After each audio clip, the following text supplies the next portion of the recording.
Okay, now we've got it. So welcome. This is grant writing and fundraising for outdoor classrooms. My name's April Zajko. I am based in Vermont, and I started really getting passionate about nature-based education about 10 years into my teaching career. And it just felt really important to get children outdoors. And around 2010, I started, co-founded with a friend of mine, the Balch Nature School here in St. Johnsbury, Vermont. And since that time, over the last 12 years, I've been doing lots of professional development, doing teaching workshops, teaching courses, and really my passion is helping educators to bring more nature into their programs. And so the place that I'm most active in social media is at the bottom of the screen. It's called the Nature Inspired Teacher group on Facebook. And many of you had heard about this in that group.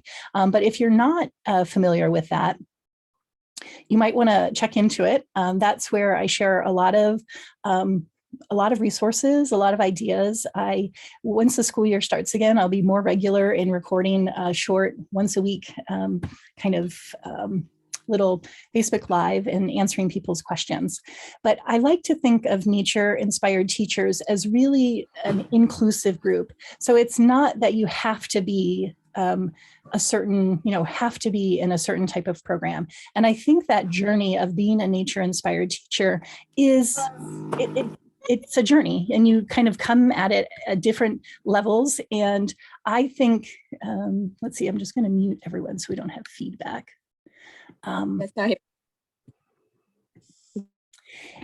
And so one of the courses that I teach is called Growing Outdoor Classrooms. It's a college course that I teach for Castleton University here in Vermont. And what I found in teaching that course the last few years is that many people have amazing visions and amazing ideas, and they've got, Pinterest boards and all kinds of things that they want to create, but they don't have the money to do it. So I created this training as part of that course. And then as people have been joining the Nature Inspired Teacher group, they're often wondering, how can they get funding for their programs? So I like to tell you up front that I'm an educator. I'm a faculty member at a college. I am not a financial advisor. I'm not a professional grant writer, but I've been doing this for a long enough time that I feel really confident in my skills, grant writing, specifically for schools and childcare centers and educational kinds of related programs. And I like to share the story to begin with. Is one of the very first grants that I wrote was a $200 grant. And I was the first grade teacher at a public school in Virginia. And the lady across the street who had lots of energy and enthusiasm, she was like, we should write this grant. And we had never done it before, but you know what? We read the directions. We answered the questions. We fluffed up our story a bit to make it, feel interesting and engaging, and we got it. And Annette, the kindergarten teacher, was like the most frugal lady ever. And so this $200 grant that we got, it was specific to put in a flower cutting garden near the front of our school. And I don't know how, but she stretched that $200 by, begging and borrowing. I really don't think she stole anything, but she was really good at telling the story of why we needed this garden and why these children, in Southwest Virginia needed to have the opportunity to be in a garden and to notice the insects there and to see the seasons in the garden. And so that $200, we did such a huge amount with it. And that's what I like to communicate, is that sometimes when we are going down this path of getting started in grant writing, it can feel really overwhelming. So I'm going to talk about some strategies in breaking up your project into a little bit more manageable pieces so that you don't have that same sense of overwhelm. So grant writing for me really has given me the opportunity to create what would otherwise be impossible to create.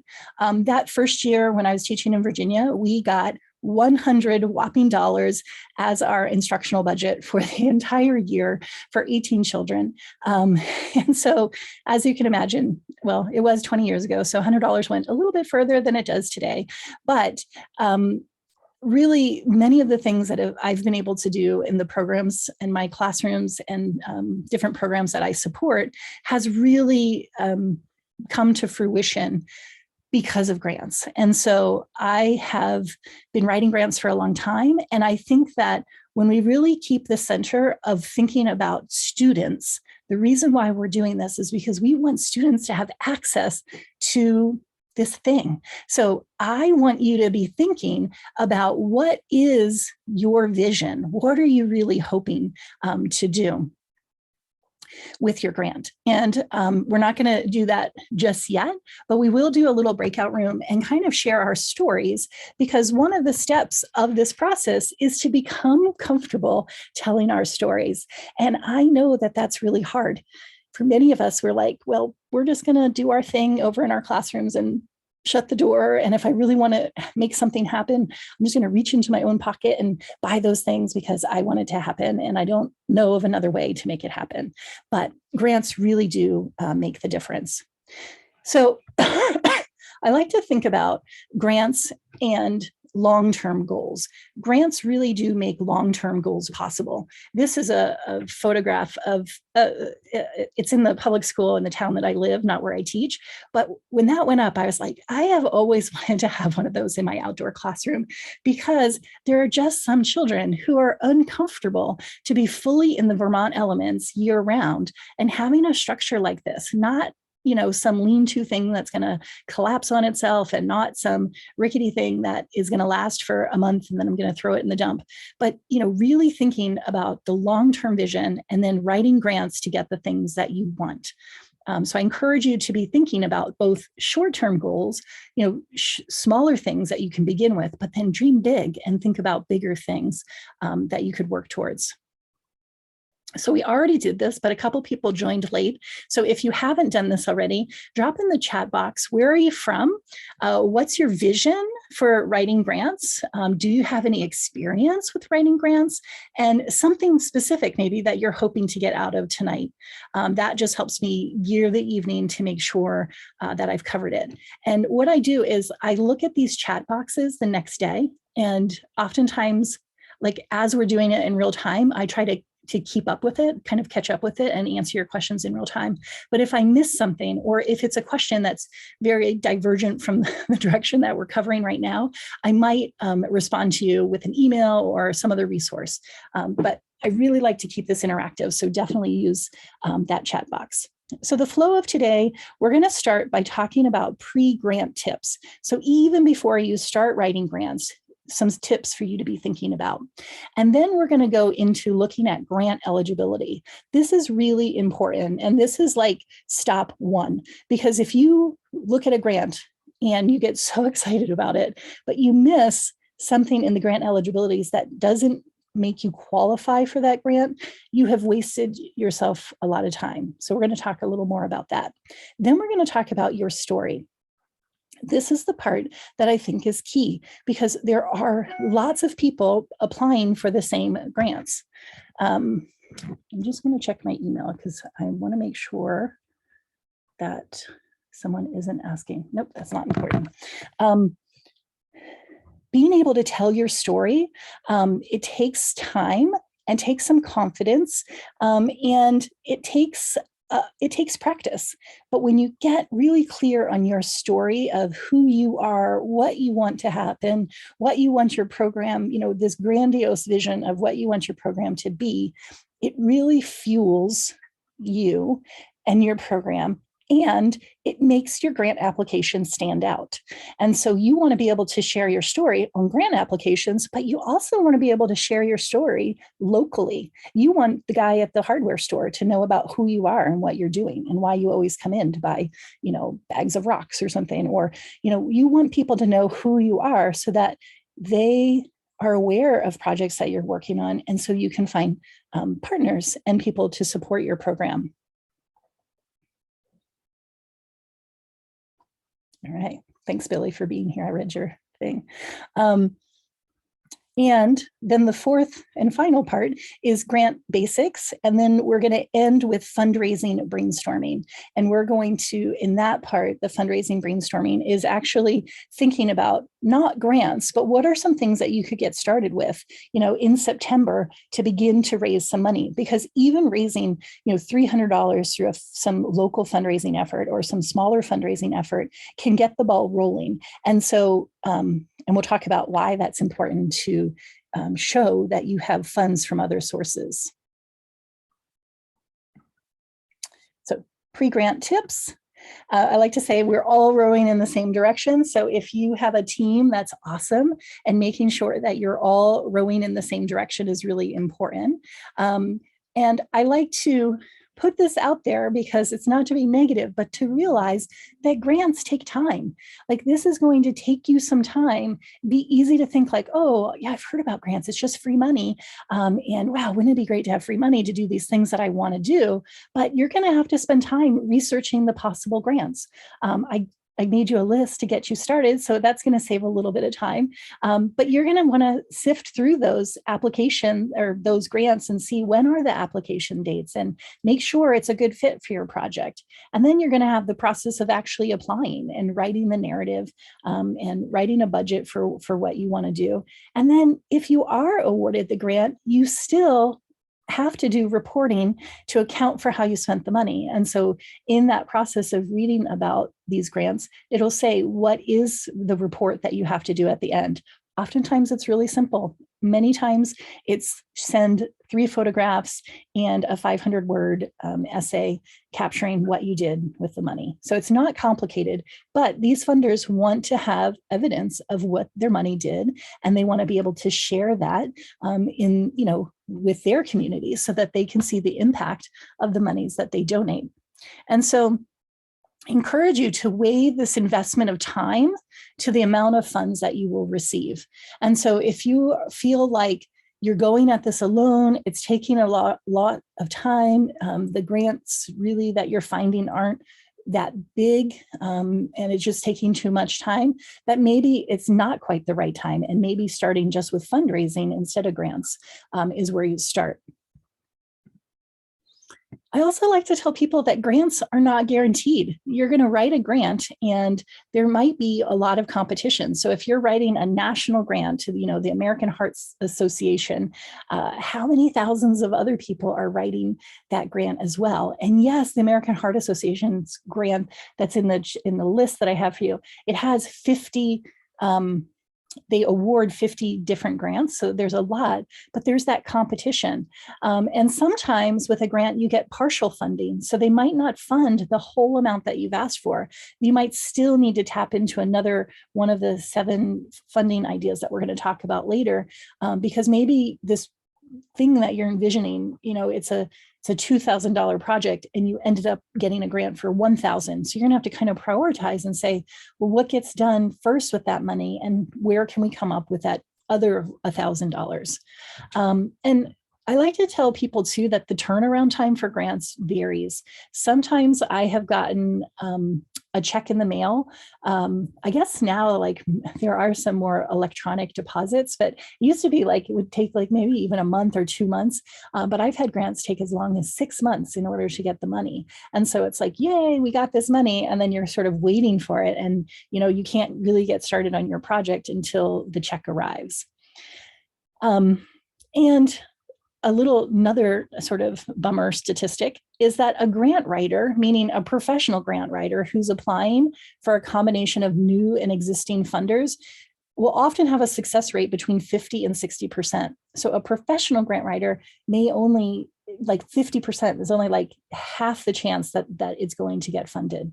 And so I know that you all wear a lot of hats in your program. And so you have to kind of weigh how much time can I put in this? And so the idea of having a team is really important because you don't have hours and hours and hours to spend on grant writing because you're doing programming, you're doing all of the things. So we have lots of hats to wear. So we have to think about how much time we are going to put into this.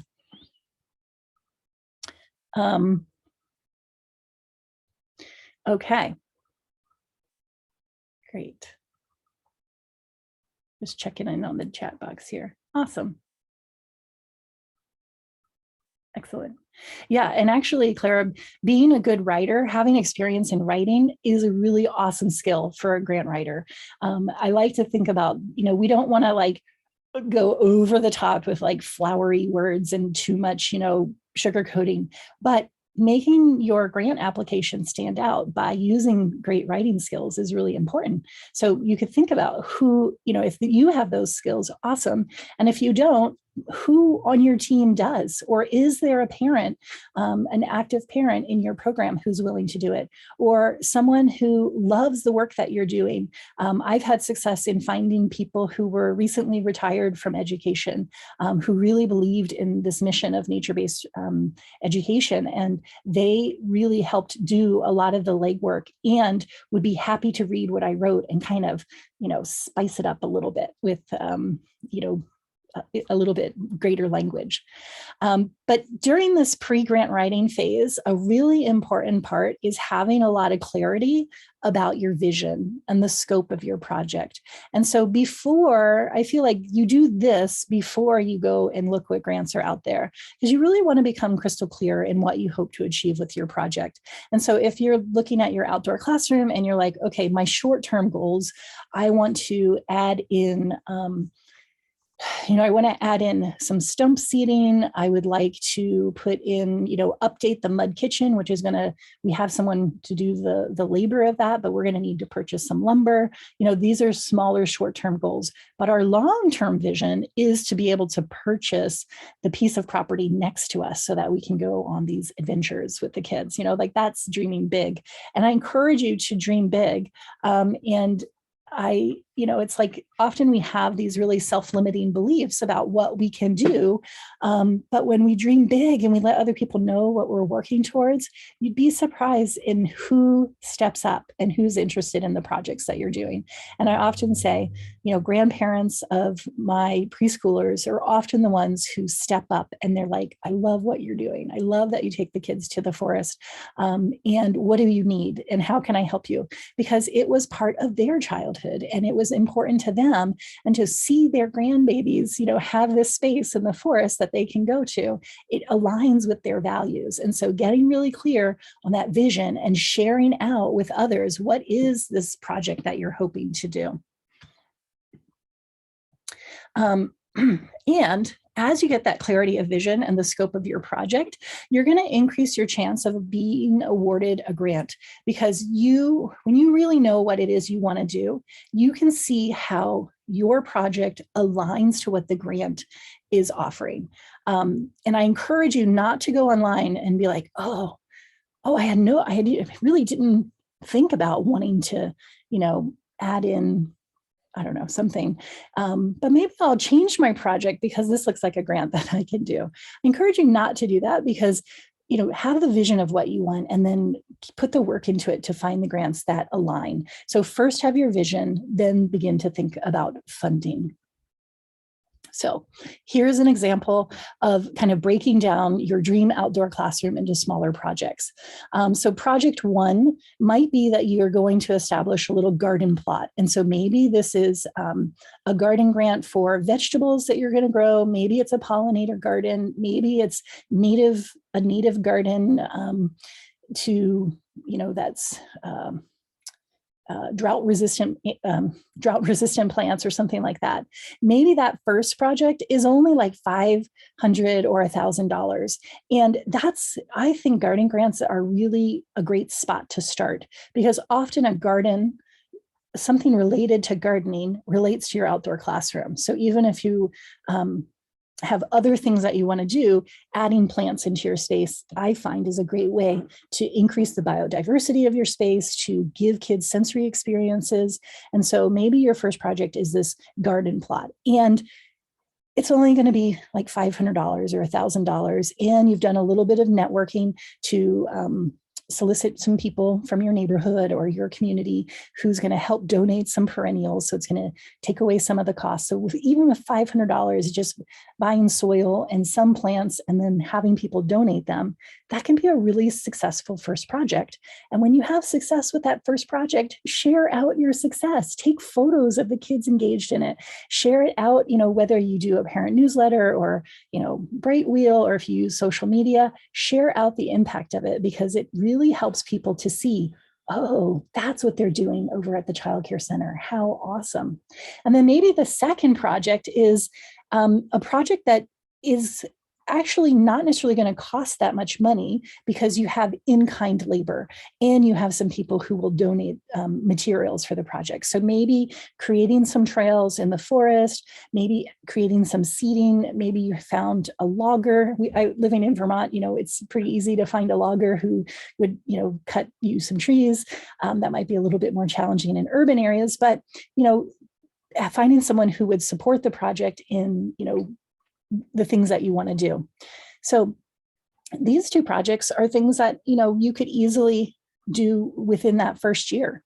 And again, the second project, you have a work party, you take pictures of families coming and helping you rake the trails, and, you take pictures of people building you, the seating, or building you the raised beds, or whatever the things are, and you're sharing that out.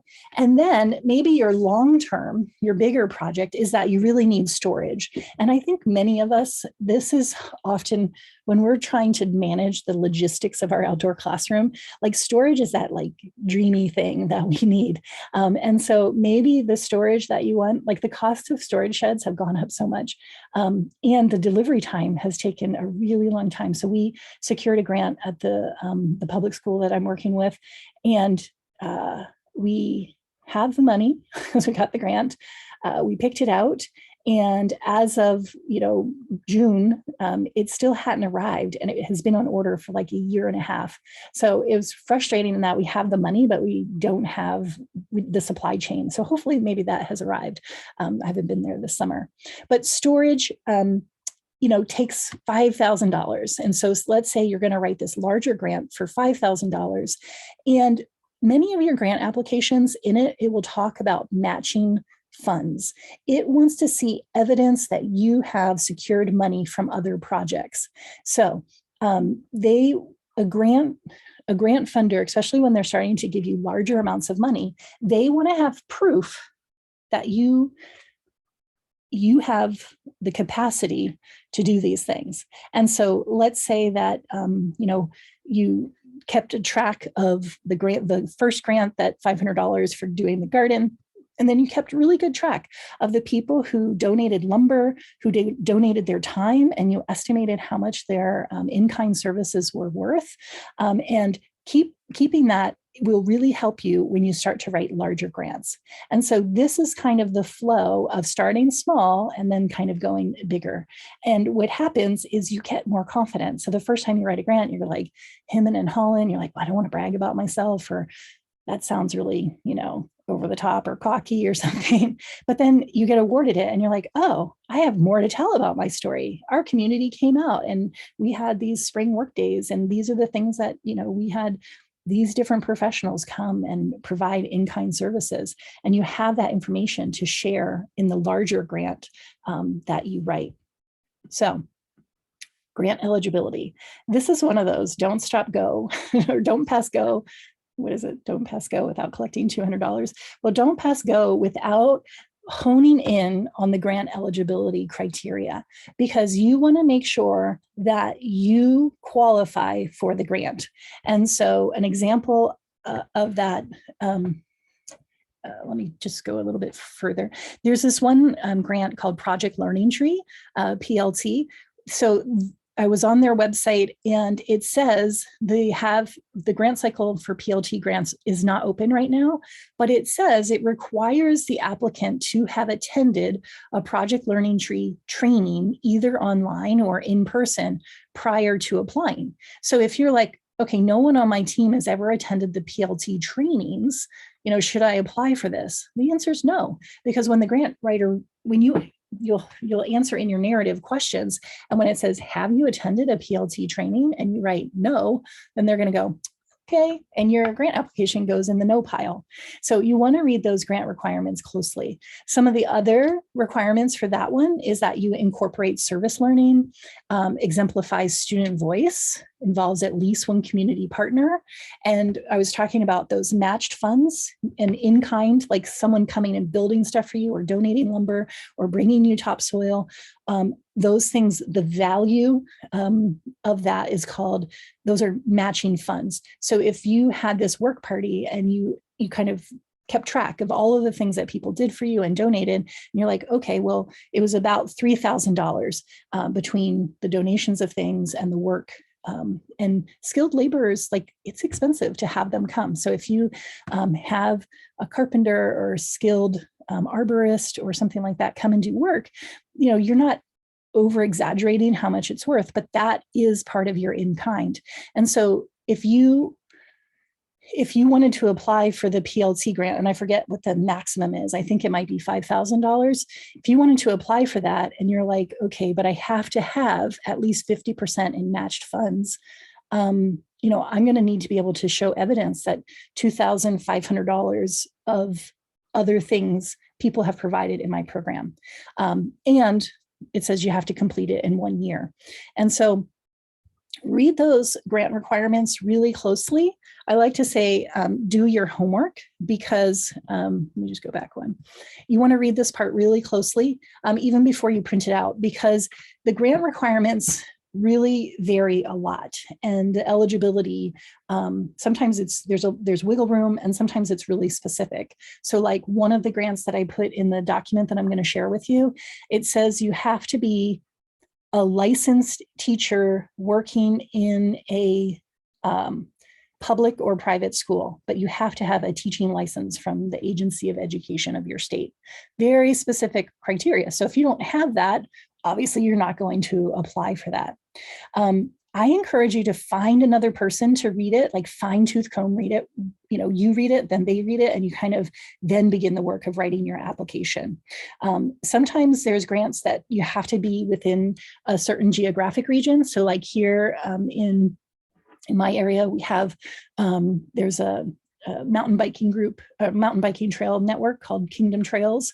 And they do these mini grants. It's $5,000. They do it every fall, and they give out like 10 of them, or sorry, no, they give out $25,000 total.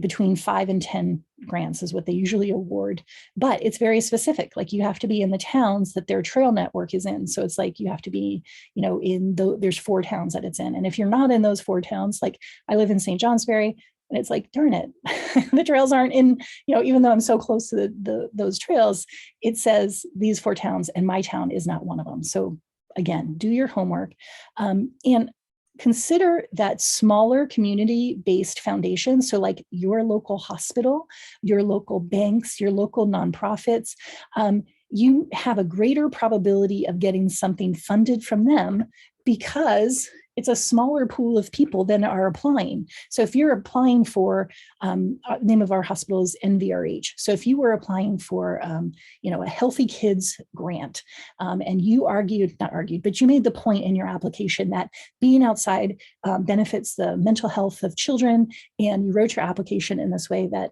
it tailored what you want to do with improving children's health, you have a better chance of getting something like that because it's a smaller pool of applicants than applying for a national grant where, maybe, 3,000 people apply for the American Heart Association grant. So kind of keep that in mind. However, larger funders and corporations often have bigger pots of money. So there's, kind of have to weigh both of those. So we talked about that. Oftentimes, the eligibility criteria say these types of things. You have to be a 501c3 tax-exempt organization. So I'm most familiar with grant writing in the United States because that's where I live. So 501c3 means a nonprofit organization. Many childcare centers are not nonprofits. And same thing with schools. They're not technically nonprofits, but oftentimes it'll say a public or private K through 12 school, or a public or private early childhood education center. And what I've been seeing is that there are more grants that are open to early childhood. And so if you are a for-profit home program, oftentimes you want to make sure you read the eligibility requirements to make sure that it doesn't say, for instance, if you serve 0 to 5 and it's K through 12, well, you're not serving the population that it's for. So you want to look carefully at that. One workaround, if you're a for-profit childcare center, but you partner with your local nature center. Yeah, Heather, exactly. This is what I come up against too often. So this is the workaround. Think about community partners that are nonprofit organizations. So could you partner with a nature center in your town? Could you partner with the local nature museum? Could you partner with a nonprofit, any nonprofit organization, and you write the grant in partnership with them? So an example of this, we have, there's a nature center in Montpelier called North Branch Nature Center, and they do programming with schools. Well, actually, that's a nonprofit. That's not a good example. But let's say that you were a for-profit, but you partnered with North Branch Nature Center to have a naturalist come in and do programming, nature immersion programming, half-day half-day program once a week for 25 weeks. You could potentially write that grant in partnership with the nonprofit. So even though you're for-profit, you can still, that's that wiggle room. That's where you can work around. Other ideas is if you are in a childcare network. Here in Vermont, we have these networks of childcare programs. Oftentimes networks can apply for something. And so it's not like you're applying just for you, but you might be applying as your network to have someone come in to do professional development, or someone to come in and, help the 10 providers that are in the network do more programming. So whether it's curriculum development or things like that. So there's workarounds, but it's challenging. And I encourage you to talk to other people and say, well, how did you get that to happen? So for instance, this past year, I run my business, April's Teaching Tree. It's for profit. I'm not a nonprofit. So I do my professional development through April's Teaching Tree. But I did a project with my local museum, and we wrote a foundation grant, and they wrote me in as the professional that would do the professional development and do consulting. And it was like a small group coaching program. And I worked with, I think, 18 different early childhood educators at 6 different programs in my county. And so the funders that the nonprofit, the A.D. Henderson Foundation was who funded this, it's a $40,000 project. That money went into the museum, and then they contracted with me as an individual. And that money also went into, purchasing materials for the programs and doing curriculum development and other things. So that's kind of the workaround. And I encourage you to, that's a spot that I feel like, it's a stumbling block. But I think when we're creative and we tap into our network and our resources around us, we can kind of overcome those things. Okay. Then once you've read it and you're like, okay, this looks like a pretty good fit, then I encourage you to print out the application. Oftentimes applications now, it's all done digitally. And a lot of times it's even just in a Google, like Google Forms, or even a Google, it's very simple, but try to get to that place where you can print out the thing so that you can look at all of the questions. And then I like when I print them out, because what I usually do is I'll kind of look at grants and I'll print out several. And then at the top on the right, my process anyway, which works for me, for my brain, at the top, I print out what's the window for applying. So this grant, opens January 1 and it closes February 14th. And the award notification is by March 15th. So that kind of gives you an idea of your time frame when you're going to, when you're going to apply for that. And I like to write down what's the maximum amount. So if it's like I've got 5 different grants that I'm thinking about writing, I want to get the biggest bang for my buck. So it's like I might not choose the one that's $200 or $300. I might kind of focus on the $1,000 ones or $5,000 one. And this is a really important tip. If you create a password, because when you're doing the electronic filing, you'll have to put it in a password, write down in like red Sharpie and highlight it and put it big. What email you used, especially if multiple people are working on it. What happened to me years ago, I got a really large grant from 7th Generation. and it was like $20,000. But I was like waiting and I was waiting and I was waiting and I didn't hear. And then finally the woman reached out to me. I don't know how she did it, but because I don't work in the summertime at the public school. So she called me and she was like, April, you were awarded this and it's been 6 weeks and we haven't heard from you. And I was like, oh my gosh, I thought the email that I had used was different than the one that I had actually used. So you want to write the email down and you want one person to be your primary contact, that person who's like in charge of the thing, so that, you might have 2 or 3 other people kind of helping you with the process, but pick out one person and write down what email you use right there on the application so you don't forget. And then my process, again, I'm like a visual learner. And so as I'm reading the grant application, the paper version of it, I'm highlighting in green things that like really align with my project. I'm like, yes, biodiversity is really important to me. Yes, I want native perennials or native plants. And, yes, I want, I want kids to have, their vision is children to have daily opportunities in nature. And it's like, yes, obviously you're highlighting those things that really like exactly align with your project. And then maybe in yellow, so kind of thinking like a stoplight, it's like some things that you're like, you know what, I'm going to need to ask someone about this.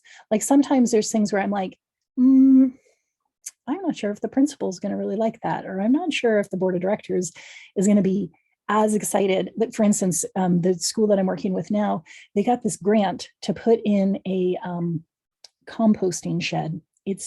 So they've already got the money and they've had the money for a while and they were awarded it, but they hadn't done the work to get approval from the groundskeeper. And so the groundskeeper is like, hold on, we have bears in our community, we have raccoons, we have lots of wild animals, and you want to make sure that if you're going to write something in the application, that you've already checked in with the person who makes those kinds of decisions.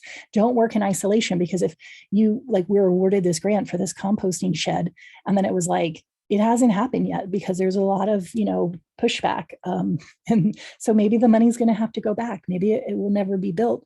And so don't skip that step. Make sure that we're all rowing in the same direction, and that, the groundskeeper, it's important that they're on your same page. And oftentimes we feel like we have obstacles, but we have to think about like, how do we approach them respectfully and try to get them on your side.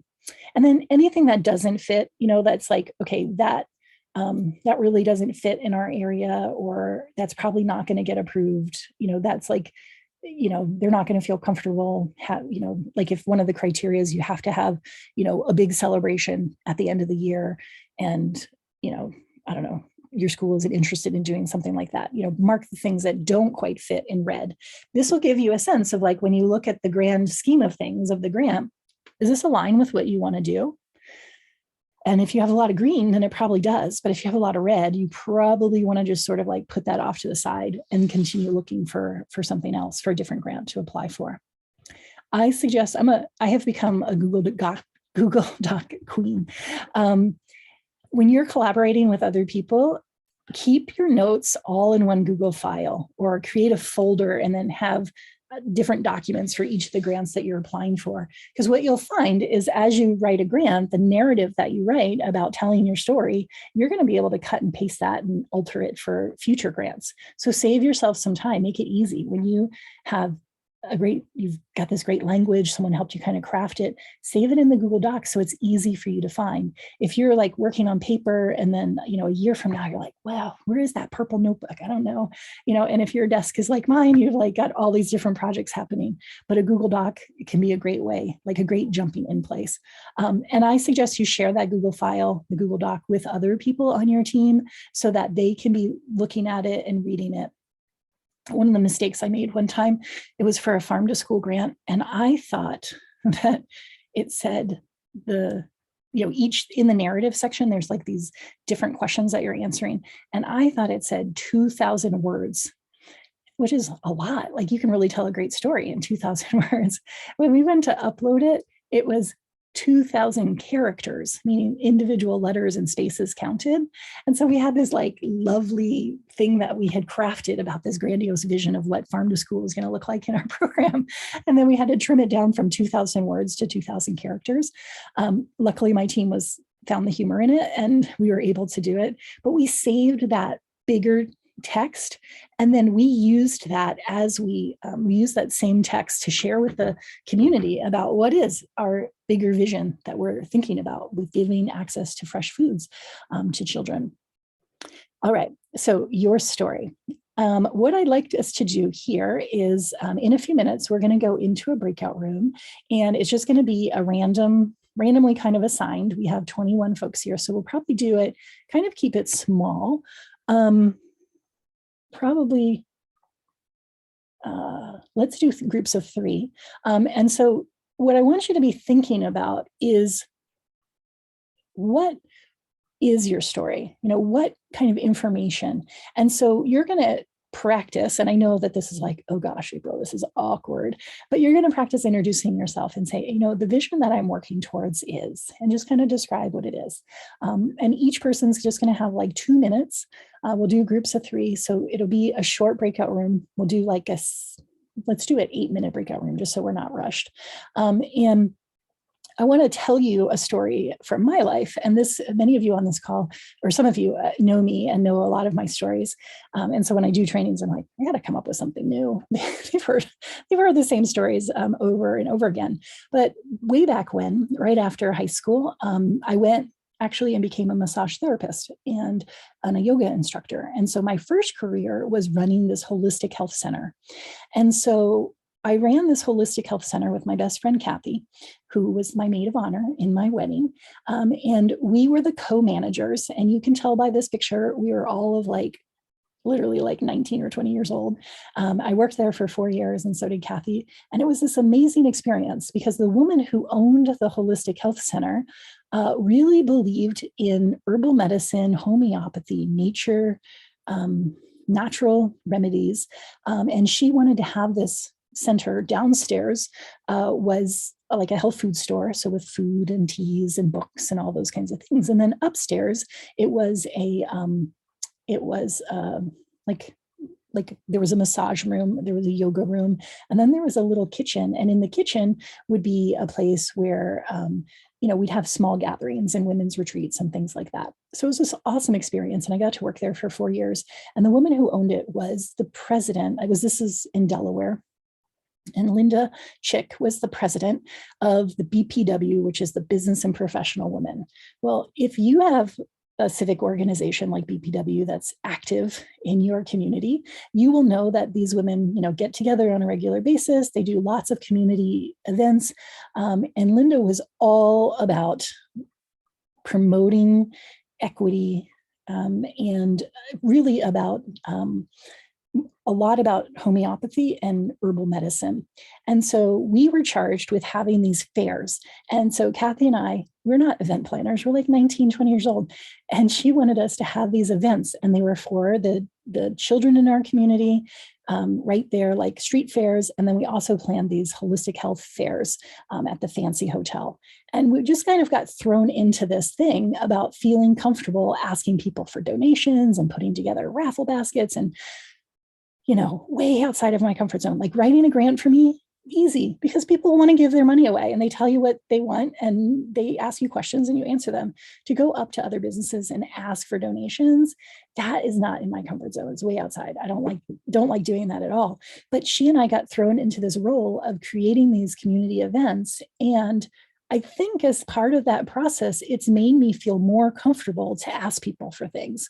I still don't like to go to local businesses and ask for raffles for stuff like that. I'm not your girl. I can do lots of other things, but that's not it.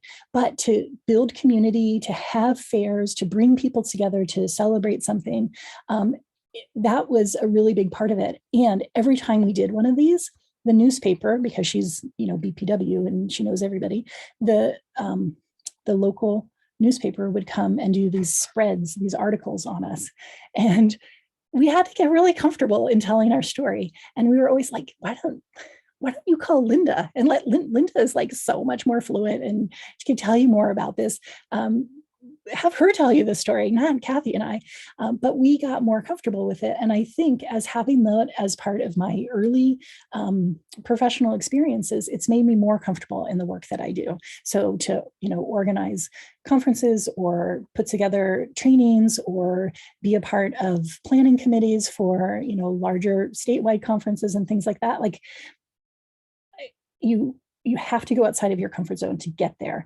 And so for grant writing, you don't have to do all of that, but I am going to be encouraging you to think about how you tell your story. So we're going to open up the breakout rooms, and I'm just going to set them up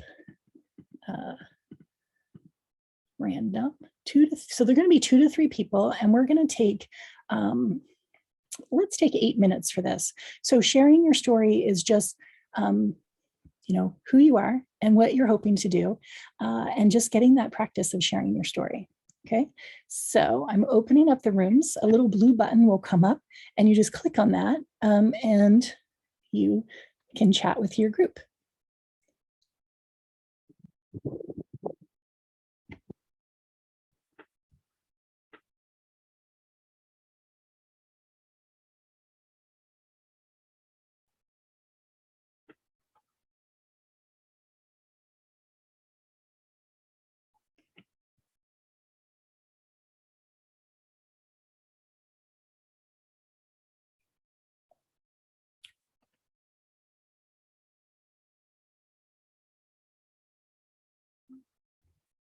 Okay.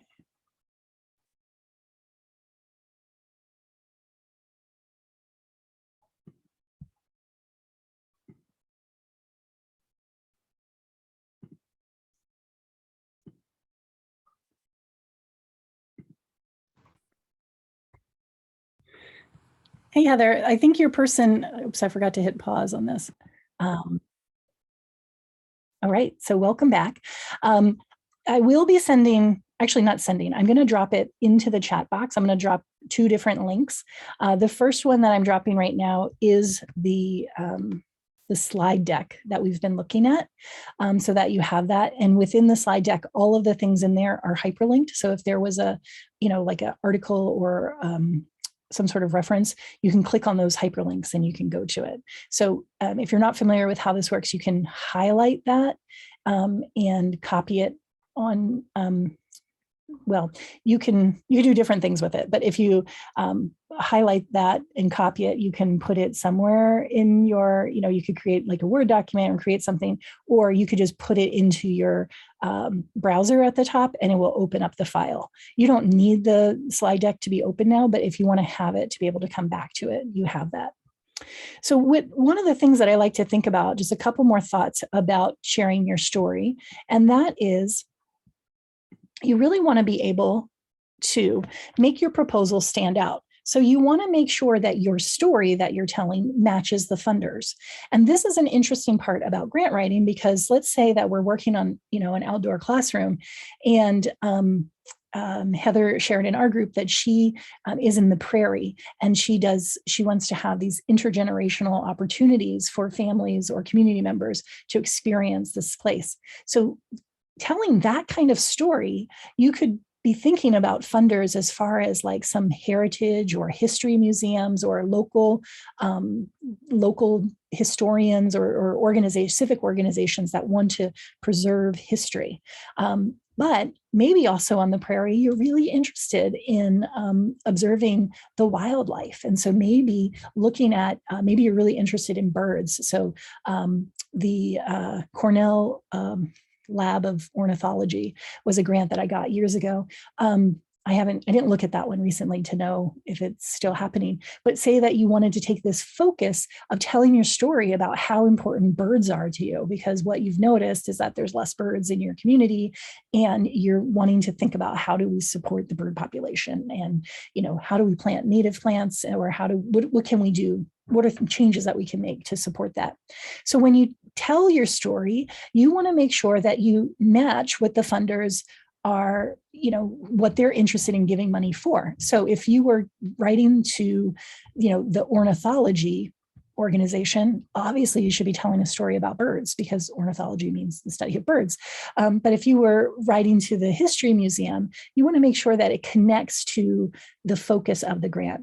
And that's where you can go back into those application, and anywhere you highlighted that green, you're like, boom, this is a perfect match.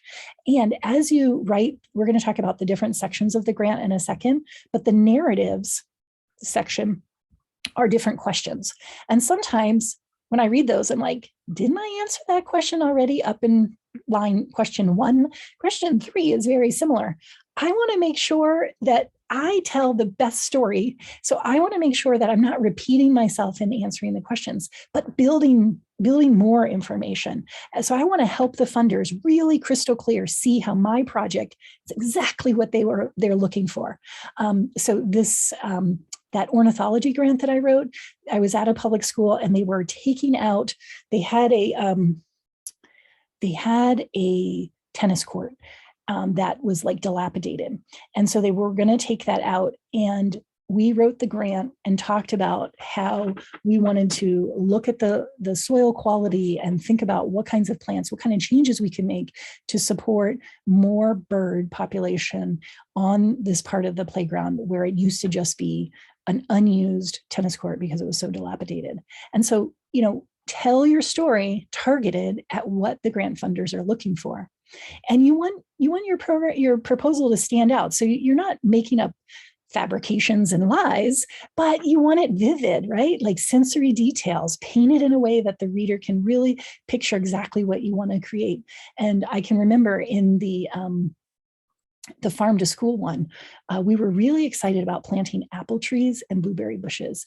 And so the English teacher that was on the team, I think she was a 6th grade English teacher at the time, the way she wrote that, I was like, oh my gosh, I want to give you money towards those delicious ripe blueberries that children don't often have the time to, their families aren't going to the blueberry orchards to pick, but we'll have them on campus and children can, reach up and have the juicy apple. And it was just like she added these sensory details that really made the project really stand out.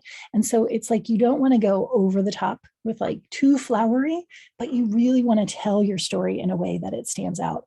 And a friend of mine used to be a grant reader for a large nation, a large organization that she would go and they would travel in person and she would read all of these grants.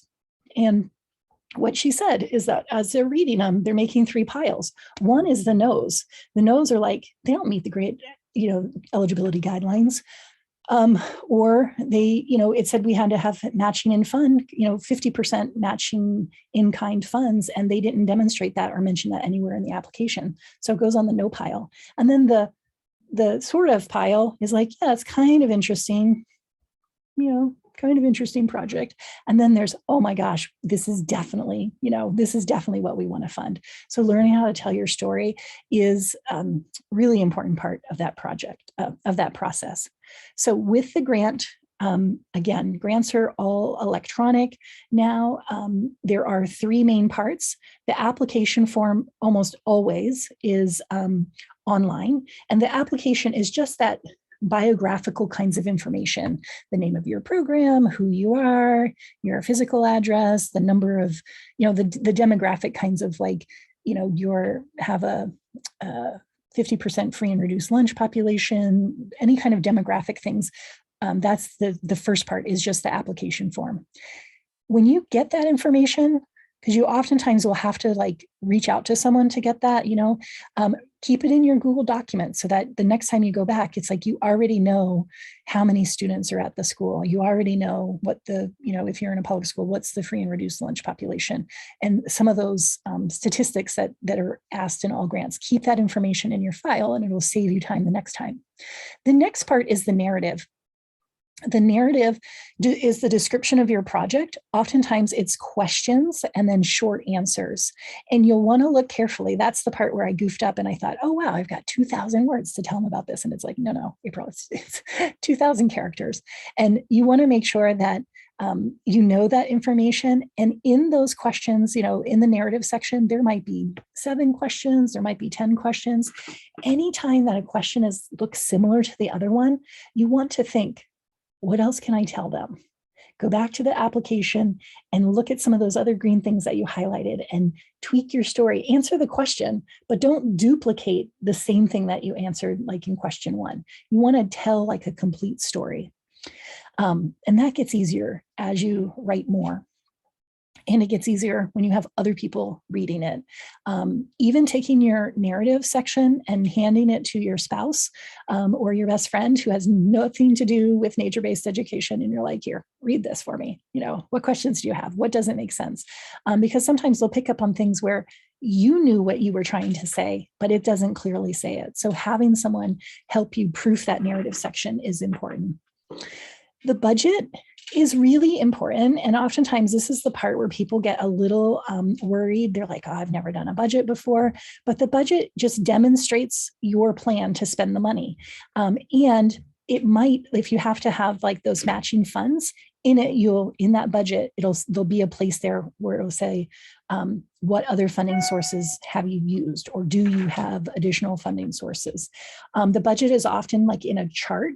And now that applications are online, I feel like it's easier.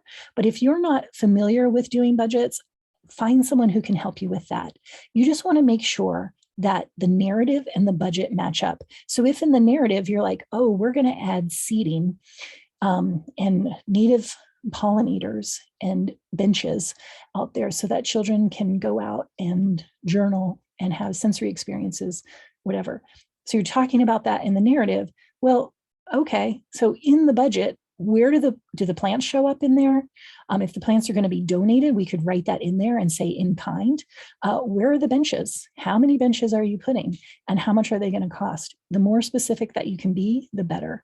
And with the budget, you want to make sure it's like when I did my purchase orders in spring, the cost of things had like something that had been $30 the year before when I did my, 1 year earlier is now like $42 or $45. Prices have gone up on all kinds of things. So you want to make sure that your budget is not inflated and like unrealistic, but that you put enough money in there to be able to actually buy it. So if you're like, yeah, we're going to buy 4 benches and they each cost $20, you're like, where did you find quality benches for $20? You didn't. So look for a source, look at how much the benches cost. How much do the benches cost to be shipped? Because sometimes the shipping on things is ridiculous. And so if you are going to buy something that's shipped from far away, you want to make sure that you have budgeted, you've added that into your budget.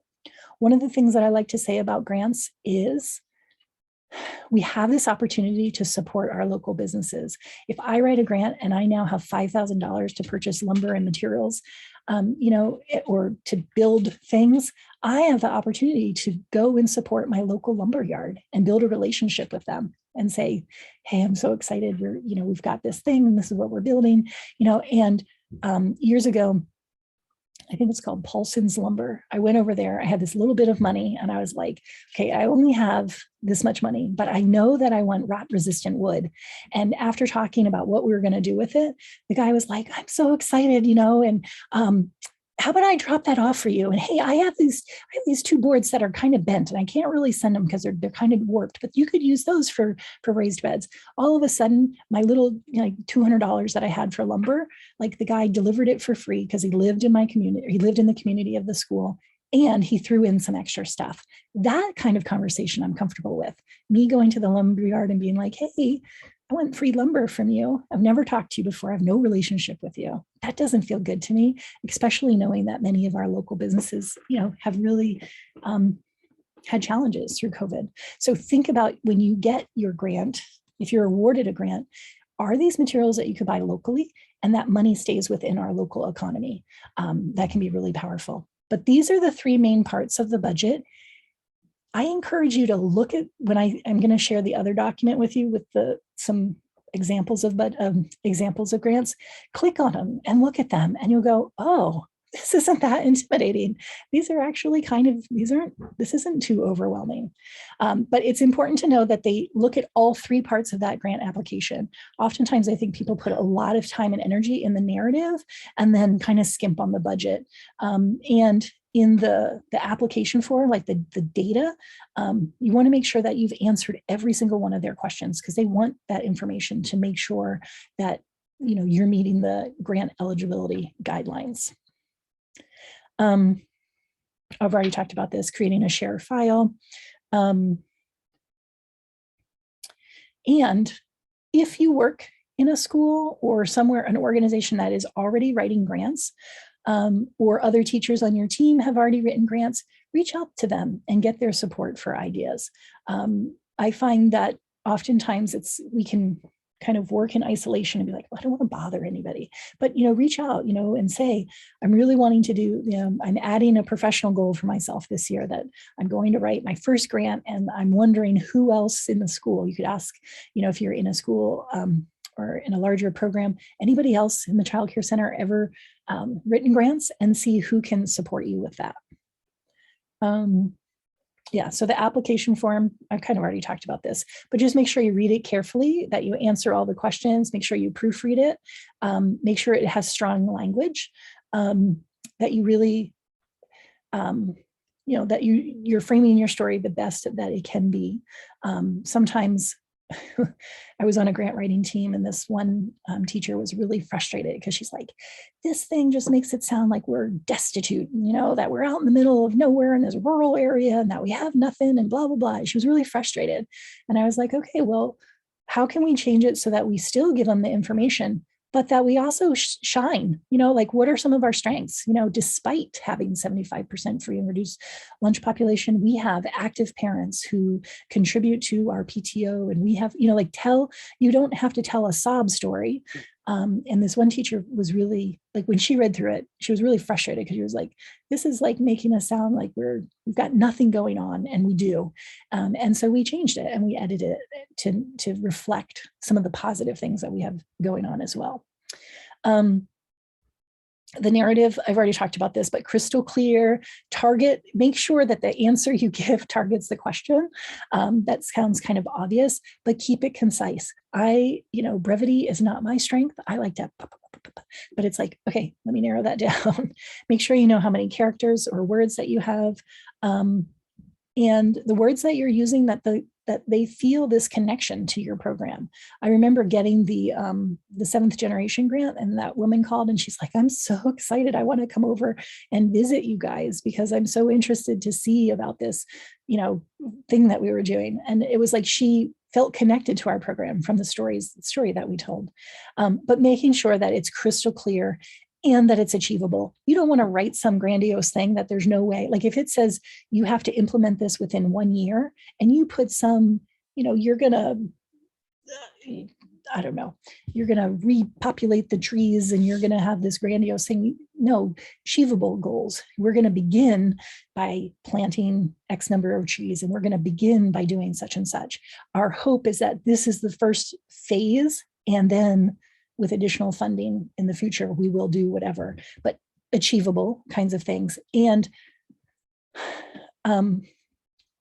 you don't, like, obviously none of us would want to go in lying, but we don't want to tell something that's not true. Like, we're ethical people, we tell truthful things. So if you have a vision of what you want to do, you can say, this is phase 1, and then phase 2 is here. But to get to phase 2, that's our long-term goals, and that's going to take additional, but this is really what we're working on. And I've already touched on this. Your budget matches your story. It matches the other parts in that it's crystal clear. It's really specific. Like I said, pricing the materials so that shipping or delivery is added onto the cost of the item. And you might want to, knowing that the check might not come for 6 months, and the way that prices have been going, you might want to, let's say that the benches were $250, and with shipping, they're $275. Well, you might just want to say $300, because by the time you can actually order them and get them in, it's possible that it may go up in price. And then what you find is at the end, when you report out on your grant, you report where the money actually went. And then you tell them, well, the benches, we had budgeted 3 benches at $300. They actually were $275. That additional money went towards topsoil or whatever. some grants have supporting documents, especially like that PLT grant where it says that you have a partnership with a community, community organization. Or like the farm to school grant is a good example.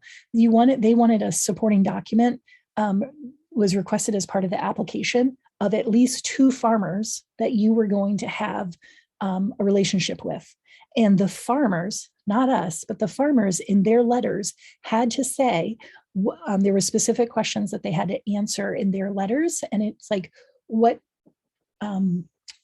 relationship do we already have, and what are the plans to have the farmers visiting the school? And we were doing local procurement, so getting local foods from the farmers into our school, but then also having children a couple of times or 3 times a year visiting the farm. And so they wanted that information actually in the supporting document from the farmer. So you have to read those things carefully. And this is the kind of thing where, are you going to ask a farmer for that letter at the peak season of planting? No, because they're going to be like, I have no time for you. So you want to be strategic. If you have to get a letter and it has to be part of your thing, you want to start early on that.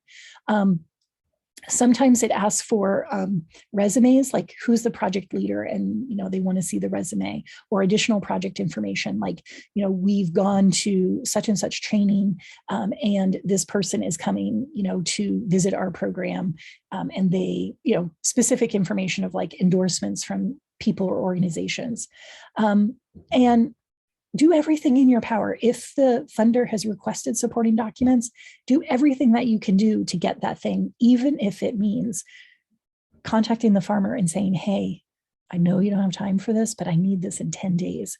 What if I write a draft of it, and then you could, or I, put the main points that you need to cover. And this happened, Susan, the farmer, she was like, I don't have time to write the letter. And I was like, okay, what if I give you a draft and the main things that they're looking for? And she was like, yeah, I can take care of that, and I could have it to you within a week. So, make sure that you do it, because if you leave that out, that's one of those things where it's like, it might just put you in the no pile. We don't know if they really have the support of that community partner. So we're not going to fund that one. And this used to be more in paper applications. If they don't ask for supporting documents, don't send them. It used to be, you would send like this whole packet in a manila envelope and send it off, and people would like sneak extra stuff in there. And it's like, no, if they haven't asked for it, you should not submit it. But with the e-filing, that's not so much the case anymore. Okay, I'm going to pause there for a second and just take some questions. And what questions do you have about grant writing?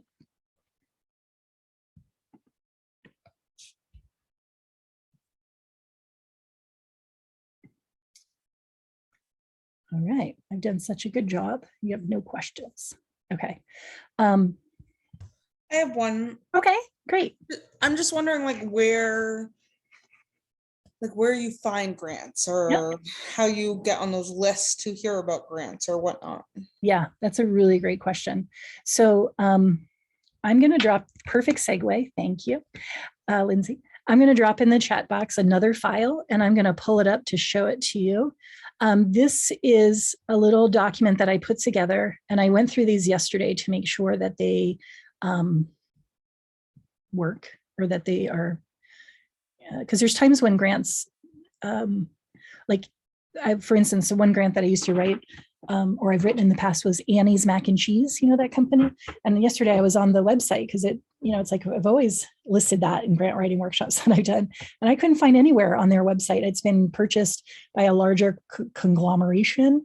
And I don't think that they do the grants anymore. So this is a document that, this is like the grant writing kickstart. What I suggest your process begin your grant search by reviewing some of the potential grants in this document, practice telling your story, get clarity on your vision. And in this document, the slideshows here, and another resource that goes with my, this is another thing called Funding and Power of Story. That's something else that you could read. But these are examples of, so kids gardening grant opportunities. This is a really great website to start with. These are hyperlinked, so you can click on this.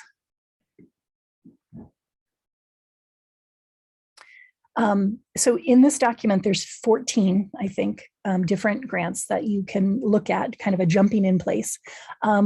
This one, Kids Gardening, talks about, let me try to get that tab closed. Okay. Kids Gardening grant opportunities. There's the 2022 Little Seeds Pollinator Pals grant. And so you could read more about this.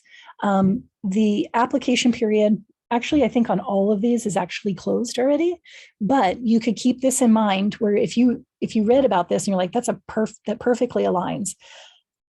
These are grants that come up every year that kidsgardening.org offers.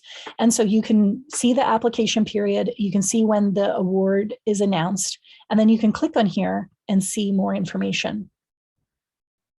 So it says the applications for this grant are closed. Winners will be announced on Friday, August 26th. Here's that eligibility that we talked about.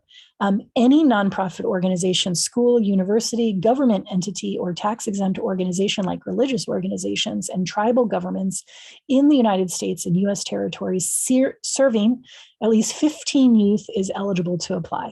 Programs must be planning a new or expanding an existing youth garden. And then you can kind of read down what this is for. 20 programs are going to get $500 in funding. And then it talks about how to apply. And this one says, Word document or PDF file. And then remember I said, okay, great, you got the grant, but remember you have to follow up and give them information at the end of it. So this is what's required. Reporting requirements include 5 to 10 digital images of the garden, parental release forms to accompany any images of children, and a narrative about the impact of the garden program. And it says, if you do not feel that you will be able to comply with these reporting requirements, please do not apply. Meaning, if you're not going to follow through and send them 5 to 10 pictures and with parent release, if there's kids in them, and a narrative, then they don't want you to apply. And oftentimes there's lots of FAQs, frequently asked questions, that you can check out. So let me go back. So that's just one example on the kids gardening. There's another one that's the Grow More Grassroots Grant. Again, that application period, January to February. So you can, maybe put a little sticky note or put, if you do a digital calendar for yourself, that January, look into the, Kids Gardening Grow More grant, because it's a good fit for you. There's Youth Gardening, Budding Botanist. So right now there's 4 different grants that are on this website, all through Kids Gardening. And that's a really good one to kind of spend some time on because there's lots of great information there. I don't think any of you are in Head Starts, but if you were, there's the National Head Start Association, NHSA, Garden Grant Program. So, right from that, I'd be like, okay, I'm not a Head Start, so I'm not going to even click on that. It's not of interest to me.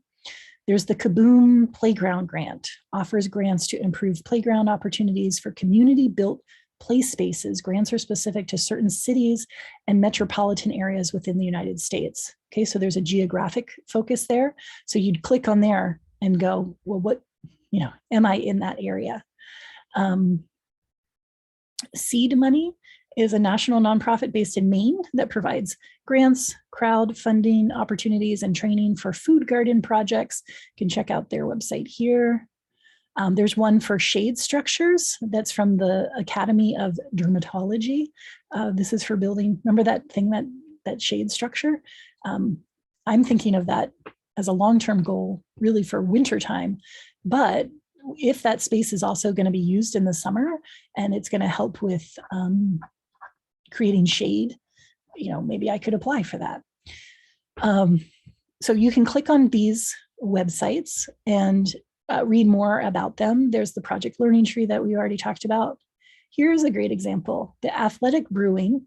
Athletic Brewing is a non-alcoholic beer, and they have a program called 2% for Trails. So they donate 2% of all their sales to restoring trails. And most of the things in this document are for the US, but this one is also in the UK, Canada, Australia, Spain, and France. And if I click on this one, take me to the website. Oh, it says applications close in 67 days. So this one is open now. There's a little webinar here, a little video that tells you more about the grant. So it's a 26-minute video. You could watch that to make sure this would be a good fit. There's lots of different frequently asked questions.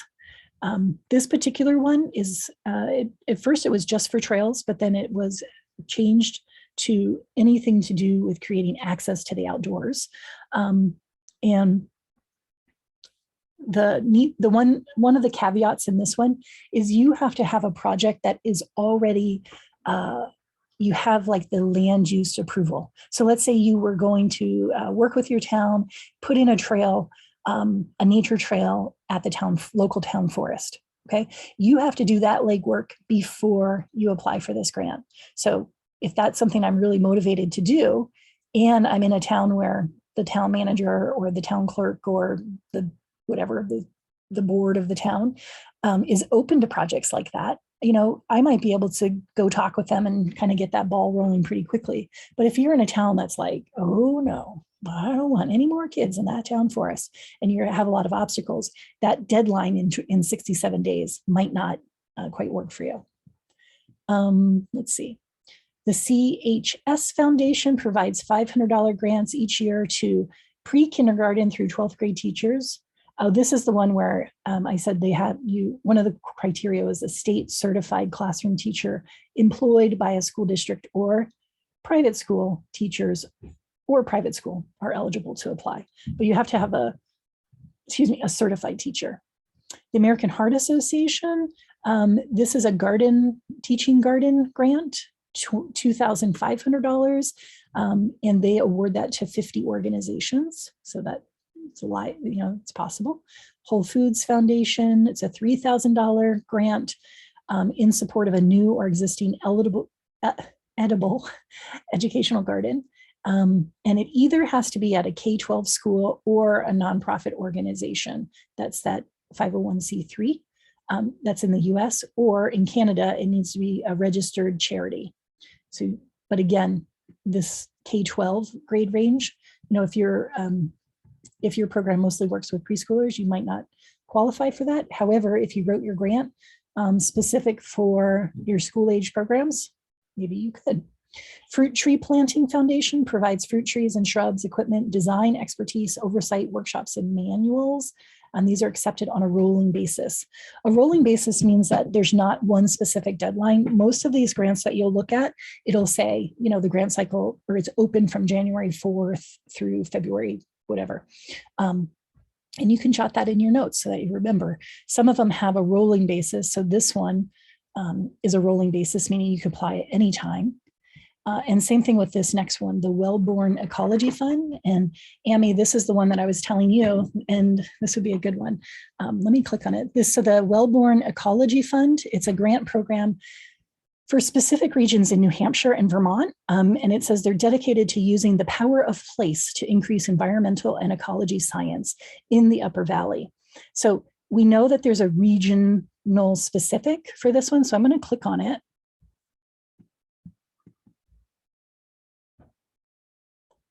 And this brings me to, you know, geographic focus, eligibility, grant amount, recent grants. So when I click on geographic focus, a map is here. So Amy was saying that she's in Fairleigh, which is right here. So sorry, this is really small. I don't know if I can make it bigger. Whoops. I don't want to do that. And if I move this, oops, hold on. Okay. But if you are in that, so like Lisa, you're, you know, St. Johnsbury, Waterford we're a little too far north, so we missed this one. But you know, Fairleigh's listed there, and so as far north as Groton and Reigate, and as far south as you know, in Vermont, Chester and Springfield. So this one, you know, you can look at that map and go, okay, ooh, yay, you know, we're in that area. So you could look at the eligibility criteria, and it says, so the 501c3, or public school, municipality, or other subdivision of government. Organizations that do not have public charity status may apply for grants if another public charity acts as a fiscal sponsor. And you could read more about what that means. But this is the part where, like, if your childcare network wrote a grant for improving, the toddler spaces, the outdoor classrooms for toddlers, you might do that, and your fiscal sponsor would be for your networks. It's not Let's Grow Kids anymore. I think it's BASI. So this is a possibility. This would be one of those grants where it's like, okay, this might be possible. And then these three here are, okay, this one says the Spark grant. This is a physical education grant. And remember, as you're telling your story, you can focus on different areas. If you want to improve your outdoor space, well, it might be that the reason why is you want kids to have more gross motor opportunity year round. So you're wanting to, do this work so that, kids are challenging their bodies. One other thing I wanted to show you. A really good tip, I didn't put this in the slideshow, I should go back and do it, but a really good idea is to read about the recent grants. So you can go, like this one, it says recent grants. You can go and read the 2021 grants. And then you're like, oh, look at this. The Child Care Center in Norwich, Inc. was awarded $5,000 to support Real Food for Kids, a center-wide initiative comprised of farm-to-school cooking and gardening programs. So you're like, ooh, okay. Now I know that they would fund something like that. So you can look at these and kind of use it as a kind of help you to know what are things that they have previously funded. And you can kind of look, so this grant is for up to $5,000. So many of these are written for that maximum amount of $5,000. But if you're writing something and you're like, I only need $3,200, then just ask for $3,200. You don't have to pad it. So it's interesting to see, oh, look, this one is actually $8,800. But this is one where take the time to read it over. And then these three links here, these are like landing pages with lots of different grants. So you can click on these. And this is where you go down the rabbit hole, because you can spend a lot of time looking at grants. You might set a timer, but this is sort of a landing page of lots of different grants. So it's like San Diego. Well, we're not in San Diego, skip that one. But you can kind of look through these and see if these fit what you want to do. Okay, so that is the document that I just shared with you. So you have access to that. And let me just see what time it is, 7:34. Okay, let me pause there and ask for questions.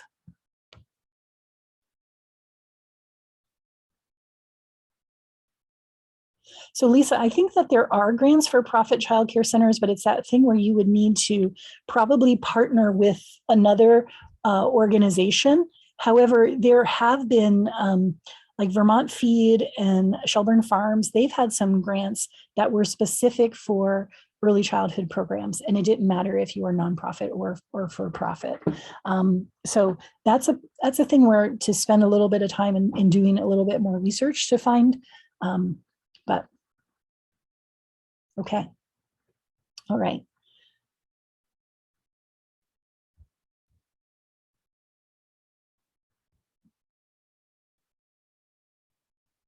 Yeah, good point. Clara says, quoting from books that mean a lot to you. That's a really good idea. Quoting sources or references to people who have put things really eloquently. And same thing with that book is great, but also the Child Nature Network.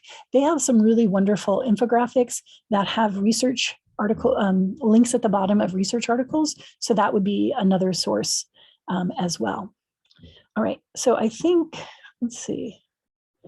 So in the, let me find the other. Okay, I think we might skip that. In that resource, there's also a couple of other additional grant resources. There is, let me see here.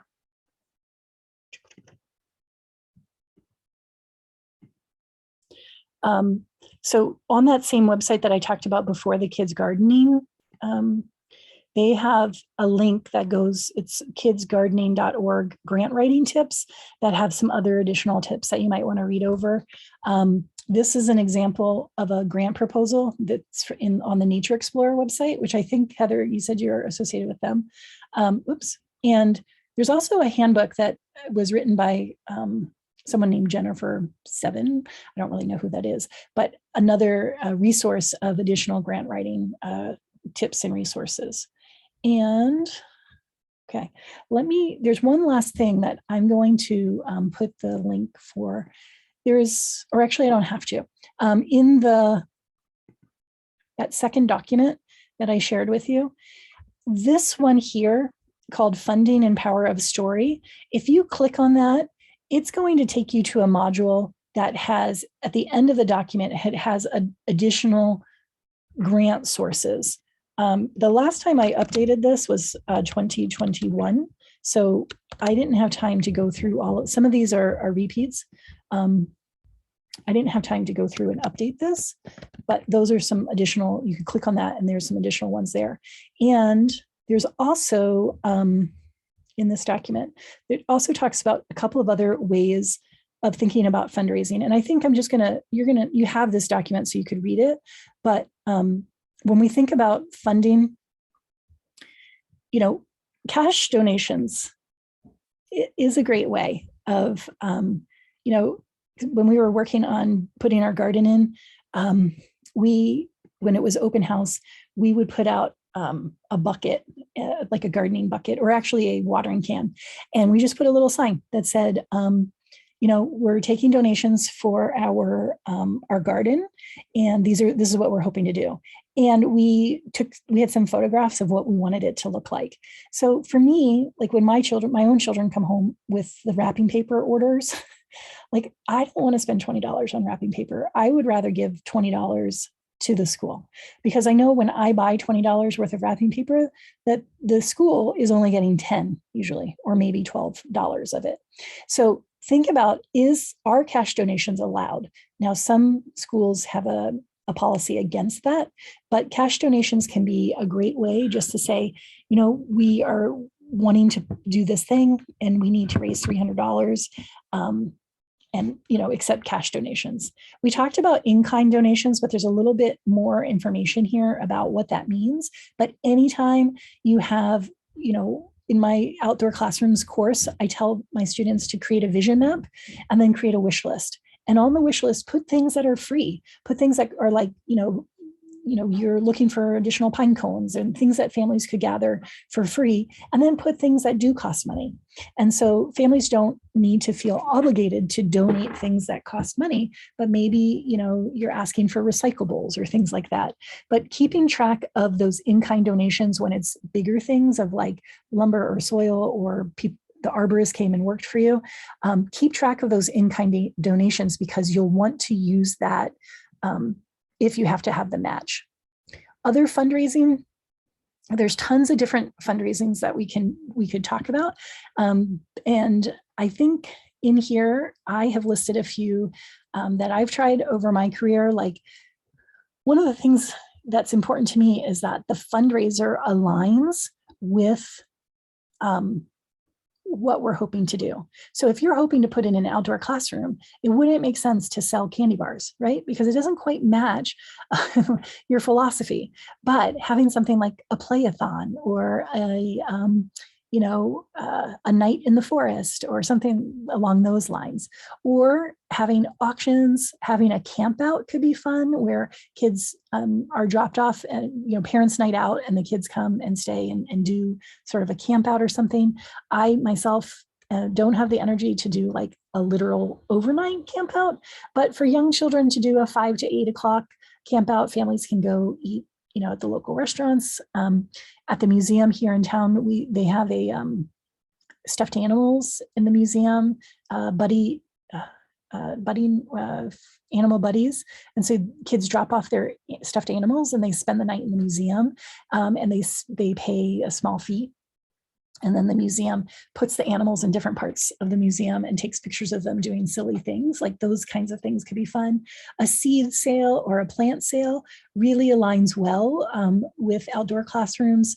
One of my local companies here in Vermont, High Mowing Seeds, they have a fundraising, you can sell their seeds and it's a fundraiser. So something like that feels more aligned than selling wrapping paper. One of my friends who runs Field Farm and Forest, it's an outdoor program. Her family is Christmas tree farmers. And so making wreaths where maybe having a wreath making event where families come, they learn how to make their own evergreen wreath. Maybe you've solicited donations of, the materials like, obviously the evergreens she has because she's got the Christmas tree farm, but like ribbons and the things to make the wreaths, that could be a great way to, do sort of fundraisers that align with what you do. So those are some fundraising ideas. For those of you who work in schools, remember if you have something larger, like that needs excavation work or something that really, really, it's a groundskeeping issue. Like we had a really big drainage problem one time. And it was like, I shouldn't need to be raising money to fix a drainage problem. Like that should be in the school budget. So, consider if you can request something to be in the school budget. Yard sales, there's a private school up here called Riverside. They do an annual yard sale and they make like $2,000. I would say that part of that is they have, a large number of families that have it's affluent families. So they have really high quality stuff at the yard sale. So I think that they make a lot of money that way. Same thing with winter gear sales. Like that might be something that you want to consider. And then, crowdfunding. This is where like GoFundMe or not GoFundMe, like Donors Choose.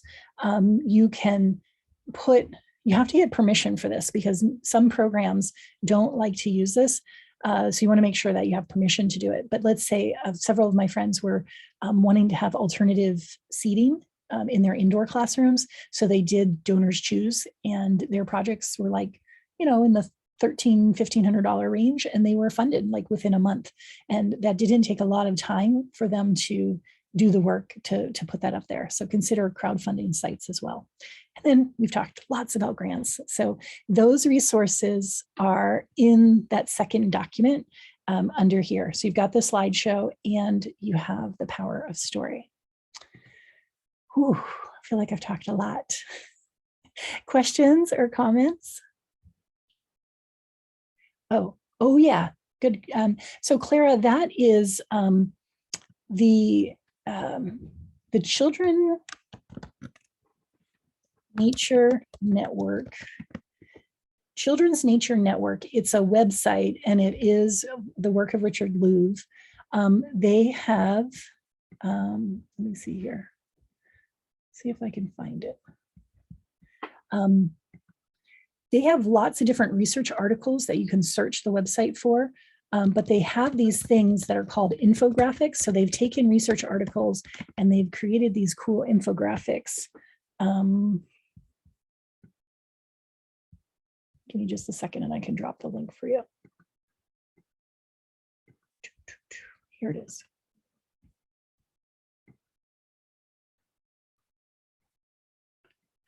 Oh boy, that website is huge. Hold on. Let me see if I can shorten it and it still works.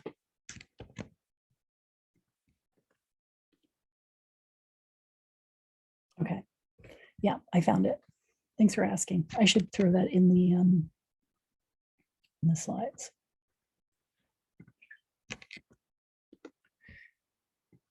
So the Children's Nature Network is a great resource for articles, but this page, the link that I just dropped, takes you to this page of resources, and it talks about the benefits of nature, finding nature news, equity and inclusion, families, youth, well-being. But in here they have, so let's say you were writing a grant focused on nature and health. So you could click here and look at all of these great tools that they have. So these infographics, I just love these. I like to print these out and have these up in, I don't print them in color and send them home necessarily, but have them in my classroom. Green schoolyards and physical activity, green schoolyards, and mental health benefits. So if you're writing your grant kind of focused on, let's see, it's going to take a second to load. I was trying to make it bigger. But let's say that you were going to write your grant about the mental health benefits of being out in nature. This is a great resource. It's already kind of boiled down for you some information. And at the bottom of the resource, come on.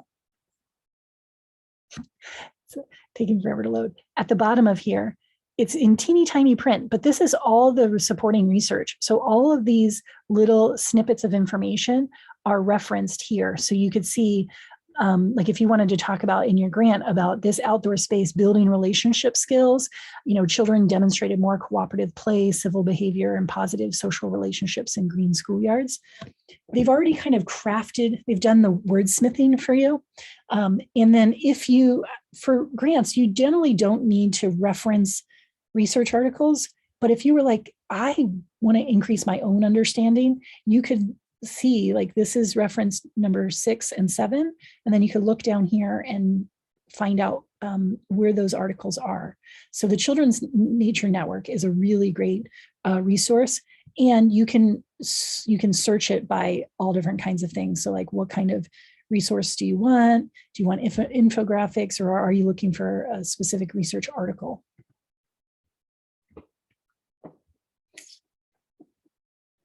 All right. Well, I'm glad this has been informative. All right, so you have those references or those resources.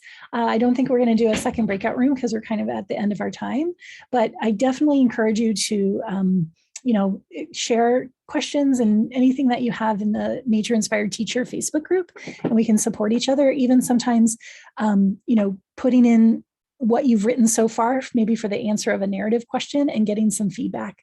If you don't have community around you, getting feedback from someone within the group could work. And you can always email me too. So, all right. I think that's it. Thanks for being here. Thank you, April. You're welcome. Thank you. You're welcome.